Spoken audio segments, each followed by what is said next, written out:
রমজান সম্পর্কে একটা জাল হাদিস খুব জনপ্রিয় একটা জাল হাদিস আছে। সেটা কি? রমজানের সংবাদ যদি আপনি সবার আগে কাউকে দেন তাহলে আপনার জান্নাত নিশ্চিত। আছে না নাই? ওরে ভাই, এত সস্তা জান্নাত! এই জন্য যুবক পোলাপায়েন যত আকাম কুকাম যা আছে সব করে নামাজ কালামের পড়ার ধারে নাই, শুধুমাত্র মেসেজ ইনবক্সে 10 জনকে পাঠায় দেয় আর জান্নাত নিশ্চিত করে ফেলায়। এত সস্তা জান্নাত! জান্নাত পেতে হলে ঈমান লাগবে, নেক আমল লাগবে, গুনাহ ছাড়তে হবে, নামাজ পড়তে হবে, হালাল পথে চলতে হবে, হারাম বর্জন করতে হবে, হারাম রিলেশন বর্জন করতে হবে, তারপরে জান্নাত লাভ করা যাবে। আপনি মেসেজ ফরওয়ার্ড করে জান্নাত লাভ করার এই সস্তা পদ্ধতি আপনারা কে শিখাইছে?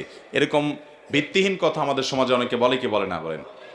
বিশেষ করে রজব মাস শুরু হয়ে গেলে দেখা যায় এগুলা, যে ইনবক্সে পাঠাই দিছে, ভাই অমুক তারিখ রমজান হবে। আরে ভাই, রজব মাসে তুমি জানলা কেমনে অমুক তারিখ রমজান হবে? শাবানে চাঁদ উঠলে না বোঝা যাবে কোন দিন রমজান হবে?